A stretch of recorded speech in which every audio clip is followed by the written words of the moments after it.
Hello ഗീസ്, ഇന്നാണ് ആ ദിവസം, അതായത് എക്സിബിഷൻ ഡേ. അക്ഷയിലെ കാറും എടുത്ത് ഓലയും എടുത്തോണ്ട് നേരെ കോളേജിൽ വന്നു. ഫസ്റ്റ് ഇയർ ഉള്ള ഒരു ബാഡ്ജൊക്കെ ഉണ്ടായിക്കൊണ്ടിരിക്കുകയാണ്. ഇതൊക്കെ വരച്ച് നമ്മുടെ ക്ലാസ്സിൽ അശ്വിനിയാണ് കേട്ടാ. ബോട്ടണി ഡിപ്പാർട്ട്മെന്റിൽ ഓരോ ക്ലാസ്സിലും ഓരോ പരിപാടിയായിട്ട് സെറ്റ് ചെയ്തിട്ടുണ്ട്. ഇതാണ് ഫസ്റ്റ് ഇയറിലെ പിള്ളേരുണ്ടാക്കിയ ബാഡ്ജ്. ഞാൻ ഉൾപ്പെടെ ഡിപ്പാർട്ട്മെന്റിൽ എല്ലാവരും ഓരോ കാര്യങ്ങളായിട്ട് തിരക്കിലാണ്. അതിന്റെ ഇടയ്ക്കാണ് ഈ വ്ലോഗ് ഒക്കെ എടുക്കണേ. ഈ ഒരു സ്റ്റോൾ ഫുള്ളും ഫുഡ് ഫെസ്റ്റിന് വേണ്ടിയിട്ടുള്ളതാണ്. ഫസ്റ്റ് ഇയറും സെക്കൻഡ് ഇയർ തേർഡ് ഇയറും ഉണ്ട്.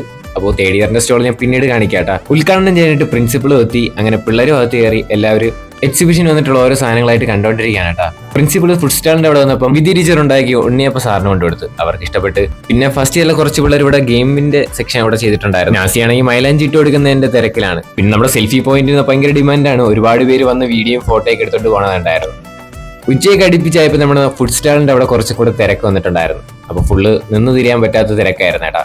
പിന്നെ ഉച്ച കഴിഞ്ഞിട്ട് അവിടെ ട്രഷർ ഹണ്ട് നമ്മൾ സെറ്റ് ചെയ്തിട്ടുണ്ടായിരുന്നു. അപ്പോൾ ട്രഷർ ഹണ്ടിന് ഓരോ ടീമുകാർ നമ്മുടെ ലാബിന്റെ ഫ്രണ്ടിൽ വന്നിട്ടുണ്ടായിരുന്നു. അവരെ മൂവ്മെന്റ് ഒക്കെ അറിയാൻ വേണ്ടിയിട്ട് ഞാനും കുറച്ച് പിള്ളേരും കൂടെ പാർക്കിങ്ങിന്റെ അവിടെ വന്നിട്ടുണ്ടായിരുന്നു കേട്ടോ. പിള്ളേരൊക്കെ 10-20 മിനിറ്റിന്റെ അകത്ത് വെച്ചിട്ട് തന്നെ സോൾവ് ചെയ്തിട്ട് എല്ലാവരും ഡിപ്പാർട്ട്മെന്റിന്റെ ഫ്രണ്ടിൽ വന്ന്. പിന്നെ ഇതൊക്കെയാണ് അവർക്കുള്ള ഗിഫ്റ്റ് എന്ന് പറയുന്നത്. നമ്മൾ തിരക്കൊക്കെ ഒഴിഞ്ഞതിന് ശേഷം സോളജി ഡിപ്പാർട്ട്മെന്റ് എക്സിബിഷൻ കാണാൻ പോയപ്പോൾ അവിടെ എല്ലാവരും ഒതുക്കിക്കൊണ്ടിരിക്കുകയാണ്. പിന്നെ എക്കോ സിസ്റ്റം മാത്രം ഒന്നും തൊട്ടില്ല. അതും കുറച്ചു നേരം കണ്ട് അവിടെ നിന്ന് ഇറങ്ങി.